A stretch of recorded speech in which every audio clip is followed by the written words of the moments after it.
Good afternoon. Thank you for joining us today for Midwest Energy Emissions Introductory Webinar with Adelaide Capital. Midwest core business of mercury emissions capture from coal-fired generated utilities using their patented sorbent technology has been operational for the last 12 years and is listed on the OTCQX under the ticker symbol MEEC. It recently also started trading on the TSXV venture under the same symbol.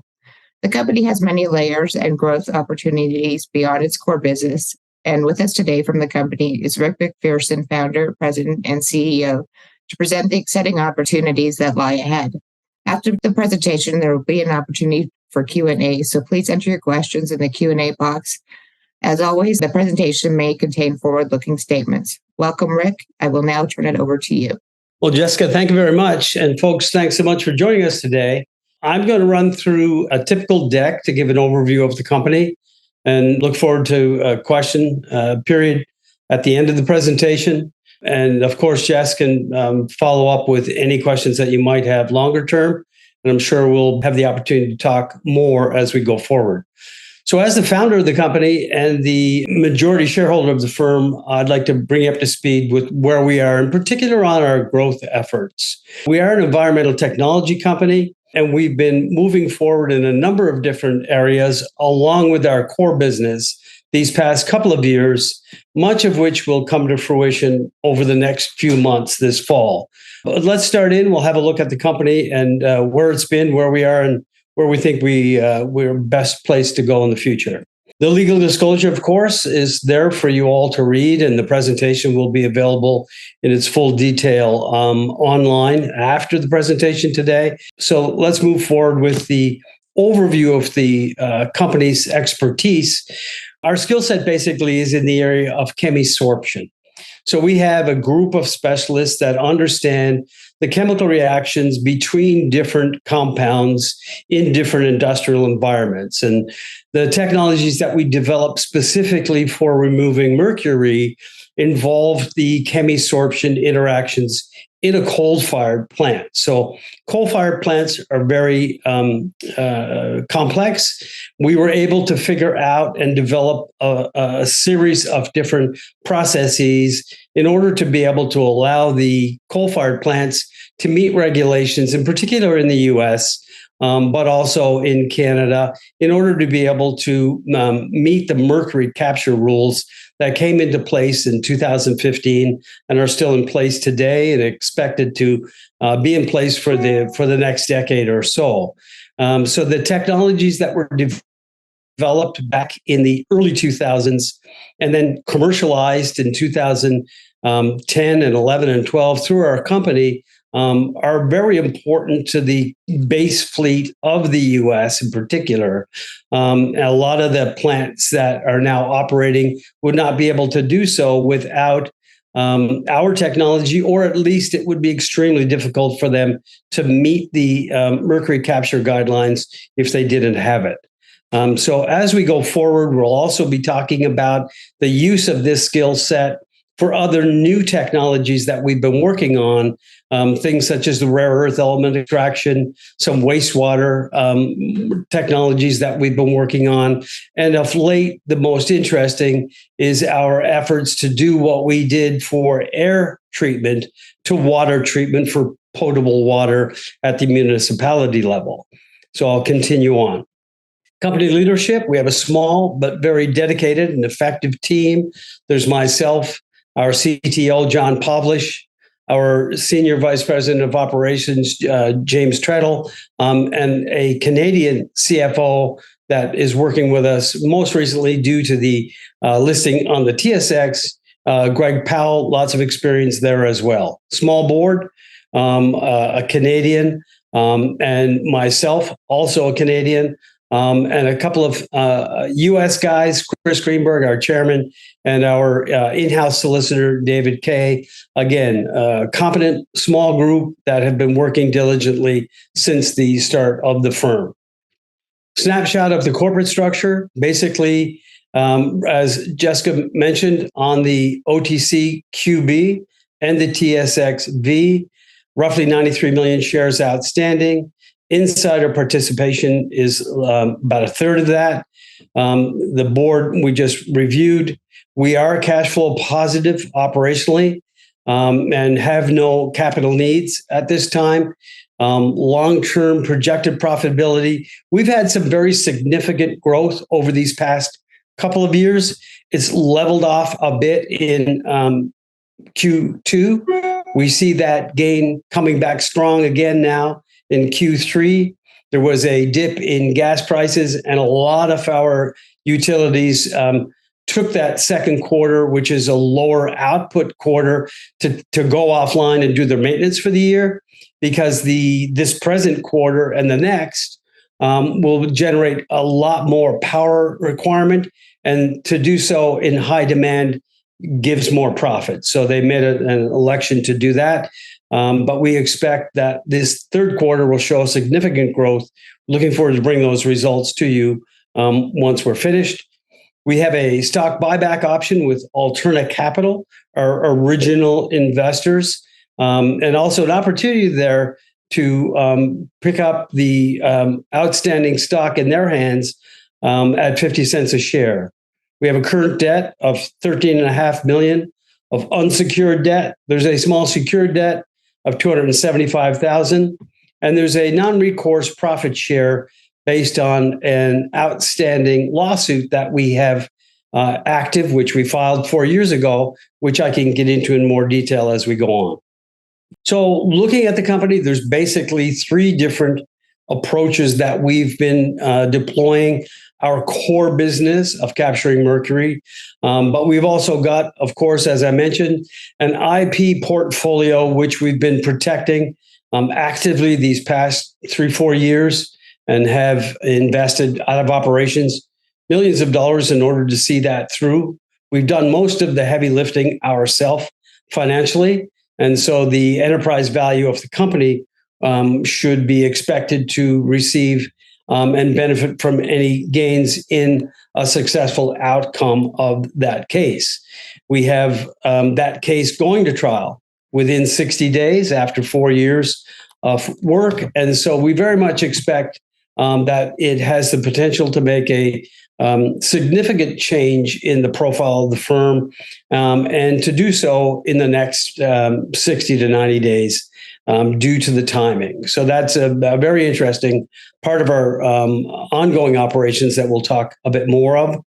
What's really exciting is the new technologies. Using that skill set, we've embarked on a couple of new technologies that we think have great potential. And we'll get into those in detail as we go through the presentation. But it is, in spite of the core company being strong and cash positive, and the IP portfolio having a huge amount of value, the new technologies in particular are very exciting for us. And we see those as our long-term path forward. The mercury emissions reduction program is pretty basic at this point. It's been in play and will remain in play for the foreseeable future. We have a nice piece of that business. We expect that business will grow substantially once we get through this trial. There are a number of folks that are still using our technologies without paying us licenses, or using our technologies in the field. We expect that we'll be able to change that once successful in our trial efforts in the upcoming couple of months. So that has the potential to improve our core business dramatically, as well as any one-time improvements to the enterprise value of the company. Coal as a fuel source is constant, and it forms the bedrock of the U.S. fleet, regardless of all of the discussion with regards to clean energy in the U.S. There is a base power output which cannot be removed in the near future that's based on coal. And our position in that field is very solid and growing. So we expect our core technology business to be solid for the foreseeable future. Folks, this is a little bit of a running what we've been through in our history. Some of the graphics up above are our actual equipment deployed in the field as we speak. And so back in 2018, when the folks that we now have going to trial in a couple of months took possession in terms of utilizing our technology for other purposes, we saw some significant drops in revenue. We had been trending along in the 32, 33 million range as things started to ramp up. But the folks that we feel infringed on our technology pretty much destroyed that market back in 2018. We had to regroup and repatriate ourselves back to the point where last year we did just under 22 million and we're profitable. And we expect that will continue to grow through 2023. And again, in particular with this delta of the trial taking place in the next couple of months, there is probably at least an additional 30 to 40 million of additional annual revenue sitting there with clients that we feel are continuing to infringe. And a win at trial will help us a great deal in changing that scenario. Moving forward, taking a look at annual recurring revenue and some growth projections. As I mentioned, last year in 2022, we added just under 22 million. So far this year, we've yet to give guidance, and I'm hesitant to do so until we get to trial or a potential settlement prior to trial. That will trigger a great deal of activity with those folks that can make up the 60 plus million of projected opportunity. So at this point, I would say that we have an opportunity, very clear opportunity to more than double, if not triple our business in its core business revenue annually. And this would be multi-year reoccurring revenue. But a lot of it is based on the outcome of this trial. And so I'm hesitant to give guidance until I get closer to that date, which is November 13th. So it's quite possible we could have something, a resolution to our legal situation prior to then. But within a couple of weeks of that trial date, we for sure would have a sense of where we sit with regards to the rest of this outstanding revenue that depends on our technologies to keep these plants open. Existing infrastructure, we have a tremendous infrastructure. I'll be there next week in Texarkana. It's built, fully paid for, and will allow us to manage very efficiently upwards of 100 million a year of processing materials. So I'm very much looking forward to commissioning that and putting it in place. We built it back in 2017, 18, when we were ramping up prior to the infringement. And so we've been sitting on it, fully paid, ready to put it back into service, which we'll be doing this fall. With the continued growth that we have, regardless of a win at trial or not, we very much expect that we'll be utilizing this facility to be able to improve our margins going into 2024. So international expansion is something we've been looking at for some time, actually made some great inroads prior to COVID. And then with COVID, we basically backed off of it completely. But for the past 6 to 8 months, we've been engaging again in moving some things forward. The program that we're working on now with most potential is the efforts that we've been making with Taiwan. We have made some serious inroads there through the U.S. consulate and our connections, both in Canada and in the U.S. And I'm talking with them on a regular basis at the state power level in order to try to see if we can't get a demonstration underway this fall. I expect to update the market more on this, most likely sometime late October or into November. But it looks very possible now that we will start doing demonstrations in Southeast Asia. There's a lot of opportunity over there for us.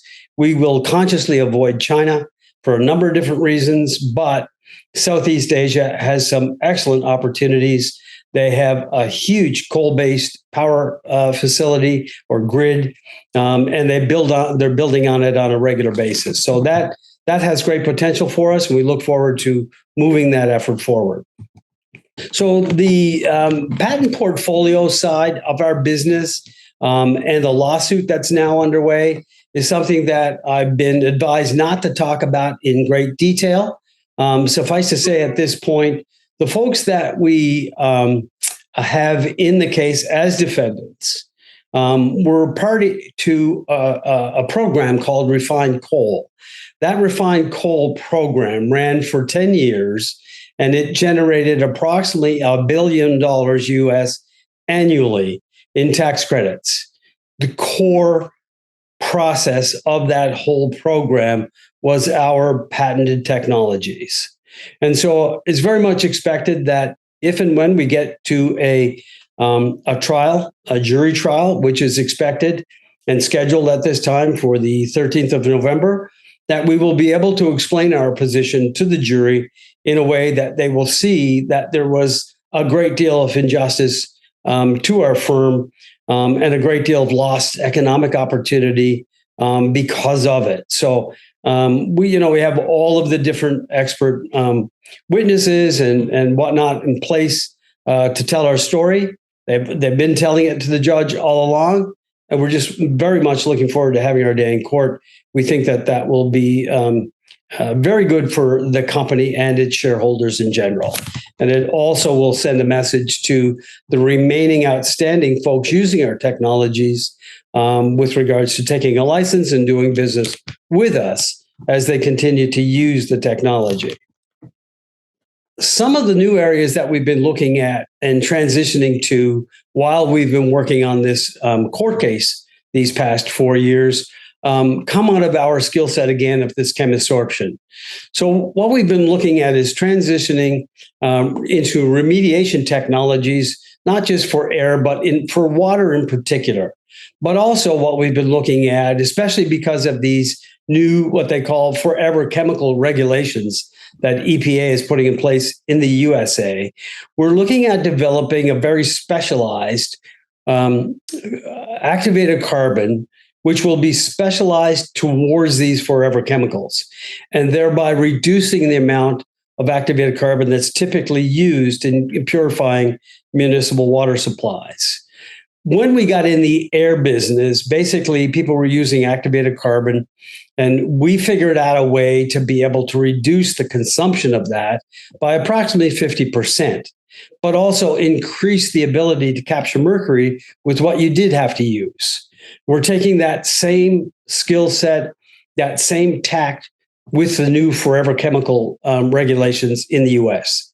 So we're expecting that these will actually become law in about 1.5 to 2 years from now. And we think we've got a technology underway now that will actually be able to produce a material effectively starting into market in about 2 years' time that will reduce the amount of activated carbons needed to purify water, given these forever chemicals. At this point in time, it's expected that the use of activated carbons will about treble in order to be able to capture these forever chemicals. So our effort will be to keep the cost of purifying water for drinking purposes at or near the present levels, not have it quadruple and have all of the municipalities suffer and try to figure out how they're going to clear the water. And if we're able to do that, we will either wholesale that product through all of the majors that are now involved in the business, or we will sell it ourselves directly into the market, depending on the opportunities that are provided once we produce the actual material itself. And I've been working with a number of different specialists in the field, along with our own team and several different university research facilities of late, in order to be able to get this opportunity up and running. I'll have more material news for the market, most likely either later this month or next month. But we're very excited about this opportunity. It's a longer term opportunity, but the economic potential is just tremendous. And being able to do what we did in Mercury, if we can do that for the potable water business, it will be worth 50 to 100 times more in terms of economic value in the U.S. alone. So that's generally where we're going with that side of the developments. Now, we looked at extracting rare earth minerals from coal waste for these past 3 years. We started doing some work with some very interesting folks tied to the Drummond Coal Corporation in Alabama about 4 or 5 years ago. They had been working on a technology which they, at the time when we started, had invested roughly $5 million in the testing. We took it from there these past 4 or 5 years through a series of different tests and scientific experiments. We now think that we have something that we can move forward into real field trials in the field. We're now working with that and just trying to balance that with the water efforts that we've got going. But I fully expect that sometime this fall, we'll be bringing more updated information to the market about some real hard testing in field. Our approach is to help clean up coal ash ponds and provide an economic benefit while doing so in order to underwrite the effort itself. There are over 1,100 coal ash ponds that are sitting out there all across the U.S. that have not been cleaned up because it's too costly to do so. So our approach is, as usual, take an economic approach to be able to improve the environment. And so we should be able to bring more to the market, I would say probably in November on this effort, once we have the court case sorted out and get a better sense as to how we're going to deploy our resources at that time. Just a little more on the water treatment. We developed what's basically the BACT, or the best available control technology for mercury pollution control. That's what we're hoping to develop for the water side. And I'm quite confident in our position right now, given the initial results that we've had with our guys testing in labs. So we see a significant shareholder value going forward. We've got continued profitability on a cash basis with good, solid year-over-year growth. Our core business is solid. The EPA emissions have tightened even more. So we know that our business is going to stay around as long as there's coal fire. We know the coal fire can't go away for the next decade without unbelievable harm to the actual grid itself. And I think our IP validation through this court case is going to make a huge difference in who we are and how people deal with us in the power industry going forward. Our position in total pollution control in terms of expanding our efforts through our skill set base is solid, based on experience and success. And I feel we're going to have more in these new areas. I think the rare earth extraction has tremendous opportunity. It's a very hot topic, of course, but one that we've spent the last 3-4 years plodding away at, making some significant gains that once we take into the daylight with real testing in field, I think will garner a great deal of interest. So that's it, folks. Looking forward to any questions that you might have, and I'll turn it back to the coordinator. Thanks, Rick, for answering all the questions that I had for you. As you initially mentioned, a good core base of the grid is coal generated. About 31%, I think, is the number. 21. That's supposed to be phased out in 10 years, and we know that's not going to be a really possibility at all. We're seeing issues everywhere, just like what's happening in Texas, Maui. And so what do you think is a reasonable timeline for the phase out of coal, if there is even one for the U.S.? What we've been seeing, and you got to understand, we're dealing with dozens and dozens of boilers every week. Yeah. And so we deal with the folks that operate these, and everybody would like to be 100% fossil free, but it's just not possible. These coal plants are the core of the grid. They now operate 21% of the grid's output, but the reality is it may only be 21%, but it's the core 21% when things are bad. When the wind's not stable core. Yeah. Yeah. When the wind's not blowing or the sun's not shining, or, it's late at night, they depend on the coal-fired power plants. And as much as gas has made a huge input and will continue, it still has some challenges that coal doesn't. Once the coal's on the ground and the plant is up and running, there's very little to knock that off.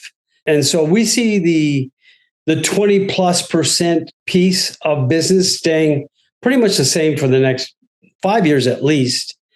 There's some consolidation going on, which we think will continue. And so that if you've got a network of 10 plants, then they may shut 6 small ones down, but they'll be consolidating what's left to put out as much power as possible, which could be the same as, the original. And that's what we've been seeing. We have major clients, mostly in the Southwest, that are undergoing a lot of change, but a lot of it is just reaffirmating, where that power is coming from rather than if it's going to be coal or not.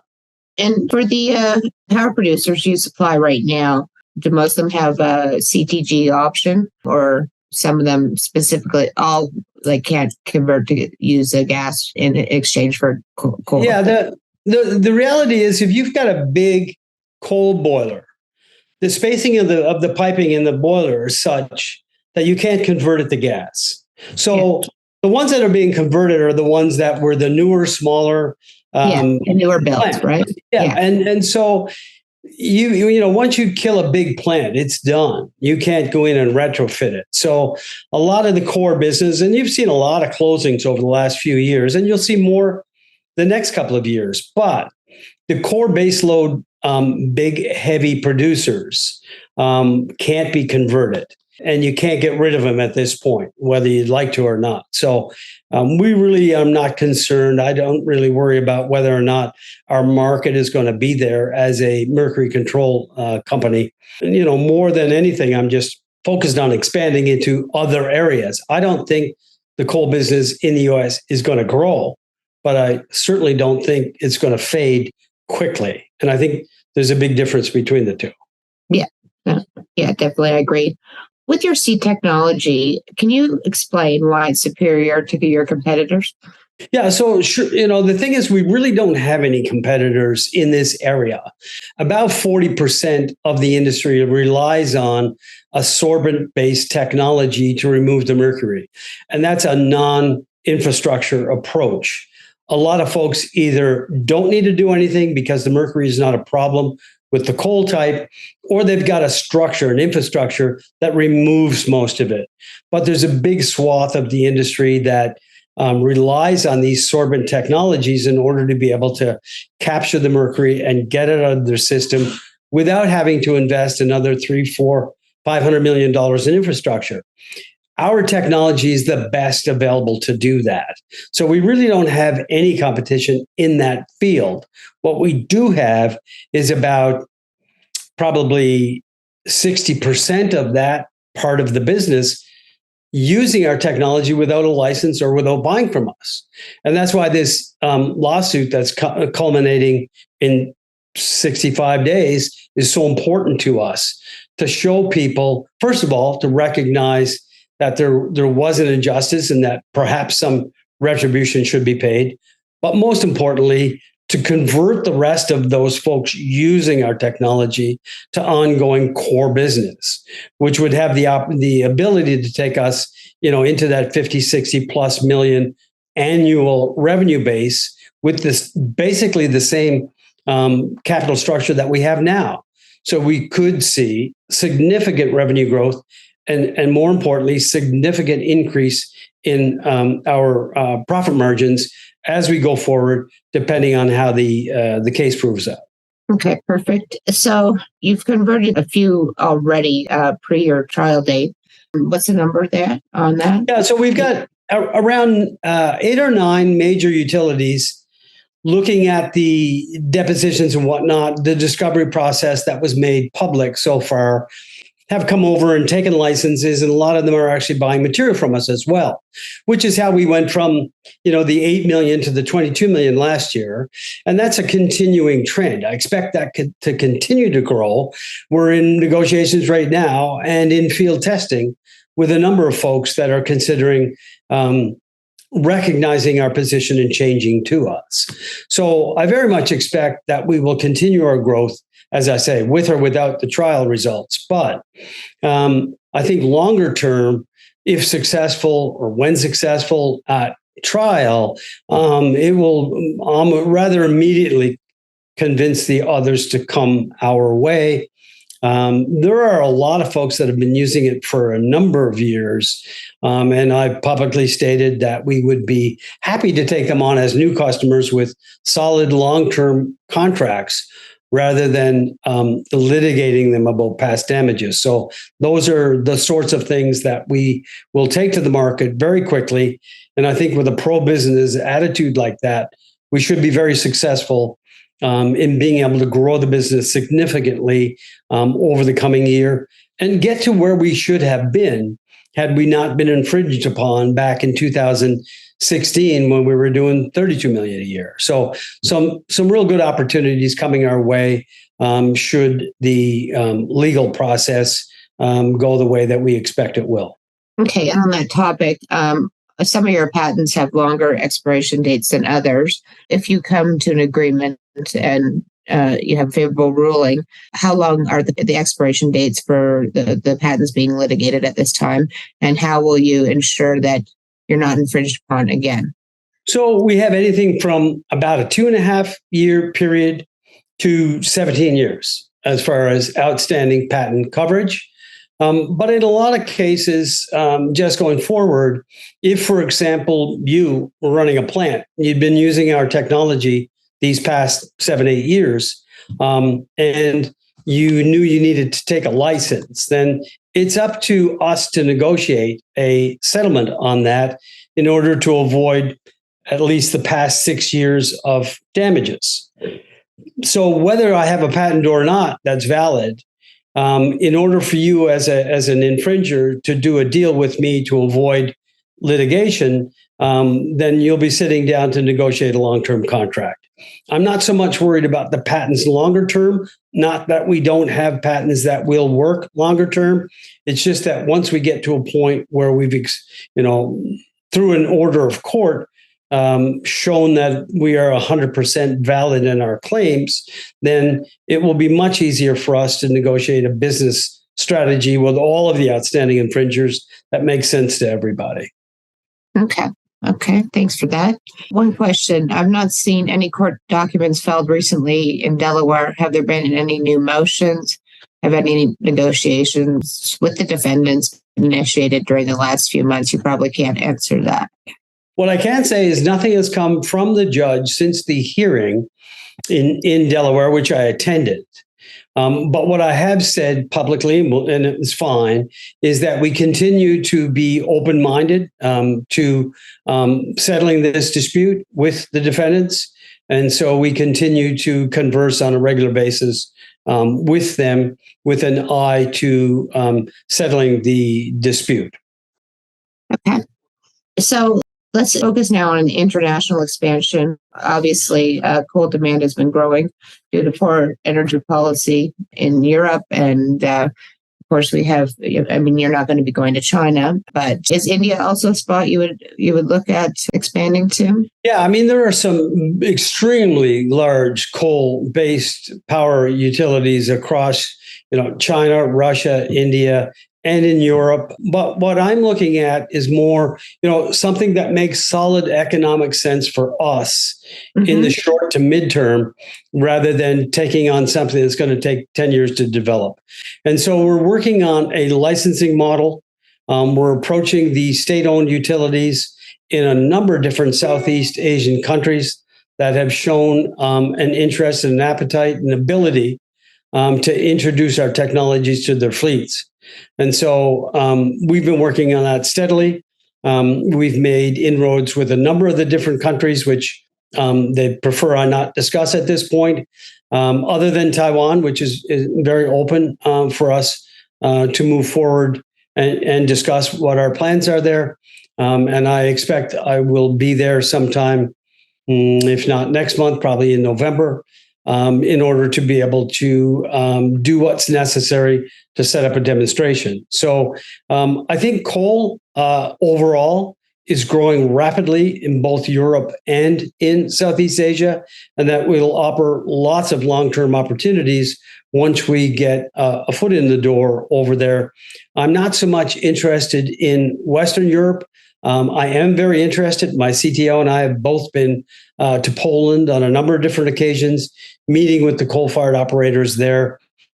Poland and Southeast Asia are two key areas for us that we've invested time and money in the past couple of years, and look forward to moving that into tangible efforts on the ground there this fall. Okay. And what would be the sales cycle, would you say, with some of these new countries? I mean, and I realize it's hard to tell, but now that you've made some pretty good headway in the state level, how long would you expect the sales cycle to be? I would say that this fall will be a development phase, some demonstrations. I would say we would do business negotiations would take place first quarter of next year. And I very much expect, if successful, that we would be on the ground operating commercially, probably second quarter of next year. I've not done any projections as to what that could mean to us. But, collectively, the Southeast Asian countries are, 20-fold what the U.S. market is. Just to put in perspective, China builds as much new coal operations annually as the United States operates in total. And a lot of these smaller countries are either gaining on or surpassing the total output of the U.S. coal-fired fleet. If we've got a $150 million market here, then you're looking at virtually a dozen small companies that have similar opportunities in Southeast Asia. So we're very excited about it. The key is to get one up and running, make sure it's a good experience for everybody, and then make it easy for them to get up to speed. And by doing it through a license-based approach, bringing our technology and know-how with a strong license agreement, and having them build out, operate, and supply their own facilities, then we expect it to be very quick and seamless in terms of operations. A good answer. Is there a concern with the company having enough bandwidth to support a potential 3 times growth in the coal business, whether that be, you could double in the U.S. and if you expand internationally? The U.S. I can speak to because we're pretty much geared up for that. The facility in Texarkana, again, which I'll be at next week, is capable of $100 million a year in product. It's located on a site of our compounding partners. So they basically will operate that for us as we go forward. They have hundreds of employees, all kinds of ability. We will just turn our equipment over to them, provide them with the orders and the raw material, and they'll do all of the compounding, all of the manufacturing. And they also have a shipping company. They presently do some of our shipping. They would handle all of the increased shipping as well. So we basically would just need to provide the front end know-how, which between our 3 key technologists would be able to manage all of that, no problem. Once we do the flue gas analysis and structure the actual material based on a short-term test, we just provide that information to the compounding operators in Texarkana, and they'll take it from there right through to delivery to the customer. So no problem, no capital expenditure. We would need to add some people, of course, but nothing that would get in our way of growing. Okay. And no problem finding those people, I would assume? No. Okay. Not in that part of the world, no. No, I wouldn't think. So one question from the audience: even though sorbent revenues were impacted by maintenance schedules in the first half, the sorbent product gross margins continue to expand. Could you comment on the margin expansion and when your new plant will be online? So, we're a bit unique in that license revenue has about 80% gross. Product margins are in the 30 to 40% range. So if indeed we have a a change between license revenue and product sales in any particular quarter, that does make a difference. And we don't get that granular in explaining it. However, our front-end materials have a lot more margin in them than our back-end materials. And so again, if indeed we are heavy on the front-end materials because of the customer usage over that quarter, that'll impact our margins as well. We hope it will all balance out more as we go forward, and especially get through the court position. Things will balance out more, but no specific answer to that. I expect it will balance out nicely after this quarter, and you should see things return to normal in a, if not most likely, a little more positive margin basis than you've seen year to date. Can you share any details on the progress in the R&D effort on REE extraction? Sure. So the RE extraction is interesting in that we went to a couple of major universities, Penn State in particular, and they were supposed to have all of the know-how to be able to get the rare earth elements from the coal ash in solution, in suspension, for us to be able to work on with our sorbent technologies. But we worked for 2.5 years with both them and another couple of facilities, and none of them could get the concentration of rare earths in solution that we needed or we expected in order to be able to use our sorbent technologies. So at the end of it, what we ended up doing, which is the stage basically we're at now, is we went back into our own home-based labs in North Dakota and basically hired the lab technicians and the facilities to do our own testing. And we were able to get high concentrations of rare earth elements in solution, different than what we were able to experience with Penn State, for example. So now we're in a position where we've got the elixir or whatever to be able to work with our sorbents. Before we go into the field with that, we just need to do some fine tuning and do another round of testing now that we've got all these rare earths into solution at a reasonable, what they call a reasonable pH level. And so without getting too technical, we couldn't get what we needed with others, and we're successful in going back and putting it together ourselves. I guess that one statement is, I think we're not, maybe most likely not leading the pack, but we're pretty much at the front of the pack of this rare earth extraction technology game. And I think the next 4 months will be critical. Again, I don't want to push too quickly into it until I see how things are shaping up in November. I mean, this could be a really good solution for a huge problem, like for the tailings ponds in the U.S. I'm assuming anyone with a tailings pond issue, which would be everyone who has any kind of mine, really, have they been embracing this technology? Yeah, well, we haven't really told a lot of people, but the 4 or 5 of our present clients in the utility business have all said, we'd love to do a test at our place. Let us know when you're ready to go. So we've got lots of opportunities to take it to the field and test it. It's the kind of thing, Jess, that folks don't like to talk a lot about because there's really no solution to it. And it's just, I know that it's the biggest. Just pretend it's not there. Yeah. But So it's the biggest environmental problem the U.S. has, more so than carbon or anything else. It's the biggest problem they've got, and they have no way to clean it up. So I have no doubt that if we are successful in coming up with an economically based recovery system, that it will be embraced broadly. And again, rather than take 10 years to get it out there, we'll license it to everybody and anybody in the business and take a royalty fee based on their use of it. So our efforts going forward are to not try to put a lot of boots on the ground, as we did with this company back starting in 2010. We're just going to take our technology know-how, get it out there, prove it, and license it immediately so that whoever wants to use it can use it, and we'll benefit as a company because of it. Yeah. And so then the capital expenditures are not significant whatsoever on your end. They've already pretty much been spent, minus some field testing.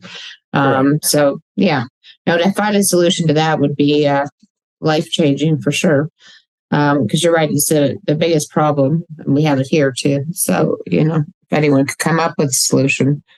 So the other one thing I was going to talk to you about on the EPA, you think regulation for the forever chemical removal is coming in the next 1 to 2 years.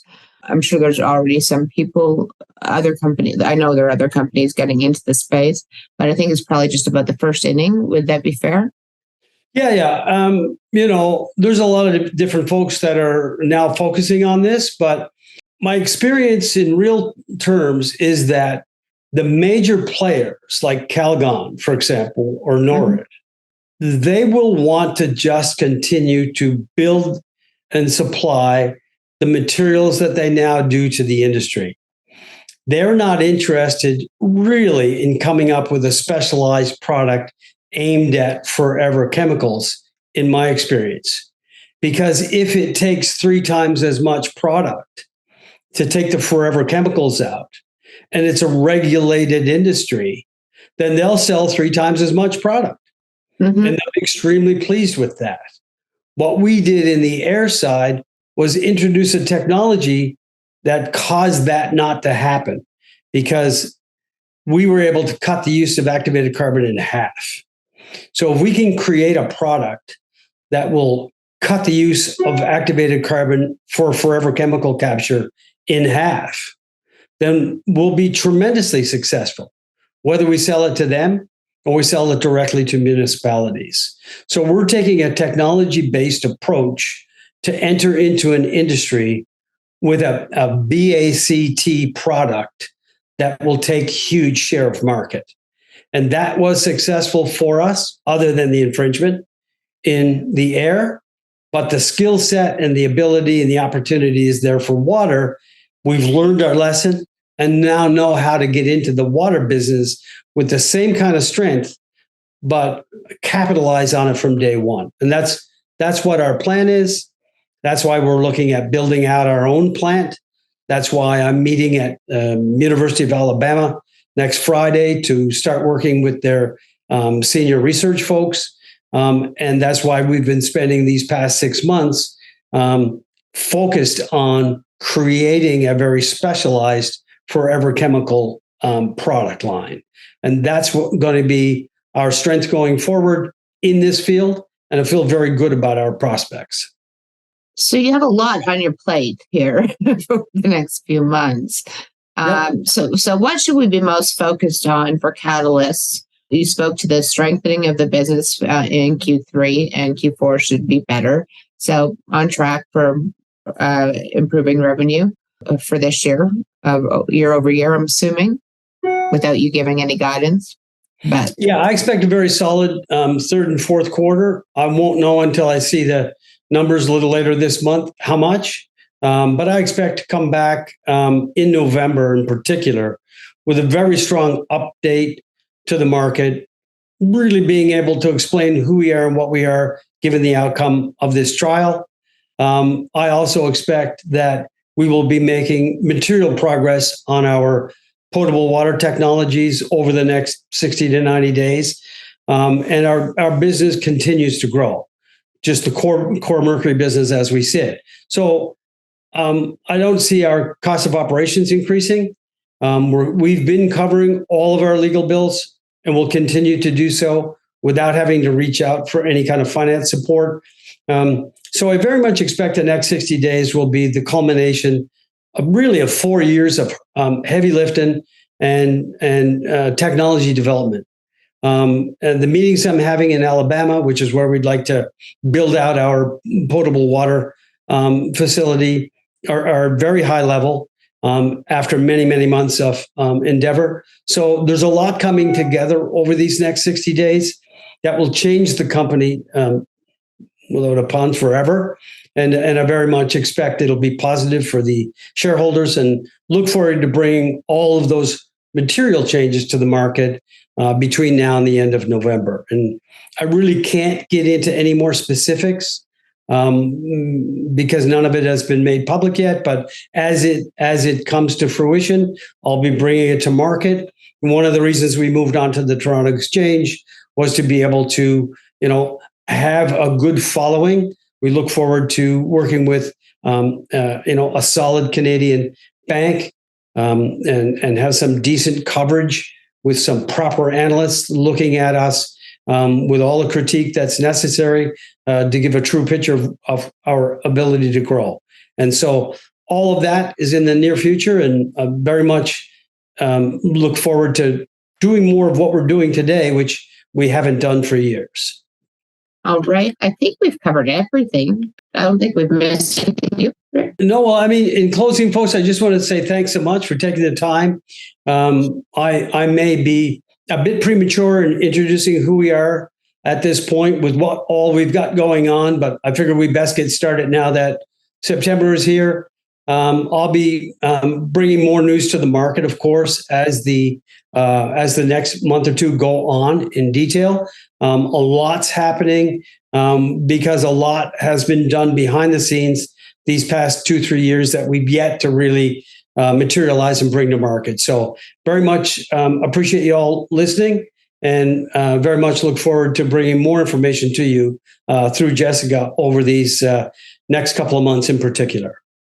And if anyone has any questions or would like a meeting with Rick, please feel free to contact me at jessica@adcap.ca. One question just popped up. When do you plan to IPO to NASDAQ? I think that's a little ways off, fair to say. Yeah, no need to do that right now. Of course, it's in the future, but there's a lot that should happen over these next 90 days. And if we are the company that we could be in 90 days, then that would be a natural. But we'll wait and see how that all shakes out. We've had many discussions with both NASDAQ and NYSE. The opportunities are there for us.